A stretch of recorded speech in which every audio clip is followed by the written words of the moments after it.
Namaste. Welcome to PMJ Jewels. I am Vijaya from Kompalli PMJ. Now introducing the Pavitram collection where divinity meets design.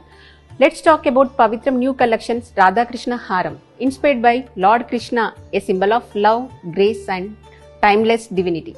ఈ హారం starting నుండి చూసామంటే different designs లో ఉన్న peacock, శంకు, leaves తో అందమైన హ్యాండ్ క్రాఫ్టెడ్ 22 క్యారెట్ గోల్డ్ హారం ఇది. Peacock is the symbol of ఐశ్వర్యం అండ్ శుభం. నెక్స్ట్ స్టెప్ లో చూసామంటే టెంపుల్ పిల్లర్ ఇన్స్పిరేషన్, అలాగే మ్యాంగో మోతీ, గోల్డ్ అండ్ పర్ల్ బాల్స్ తో ఇంకా ఈ హారం బ్రాడ్ గా వచ్చింది. ఈ హారం మరొక ప్రత్యేక ఆకర్షణ బొట్టు డిజైన్ లో ఉన్న CZ and green stones work. ఈ హారం అందాన్ని మరింతగా పెంచుతుంది. ఇంకా ఈ పెండెంట్ లో చూసామంటే Radhakrishna inspiration, symbol of divine love and spirituality. ఈ డిజైన్ లో చూడండి, కదంబ వృక్ష బంచెస్ లో ఫ్లవర్స్, ఫ్రూట్స్ మరియు కూచిపూడి నాట్య భంగిమలతో అందంగా తీర్చిదిద్దారు. మరొక ప్రత్యేక ఆకర్షణ గ్రీన్ అండ్ పర్ల్స్ తో డాంగ్లర్స్. ఇలాంటి అందమైన హారం wedding and half sorry functions లో ప్రత్యేక ఆకర్షణగా ఉంటుంది. చూశారు కదా, ఈ బ్యూటిఫుల్ హారం చాలా బాగుంది. Experience the grace of tradition and blessing of the divinity only with PMJ Jewels by Pavitram Collection. Please do visit at Kompalli PMJ Jewels. Thank you.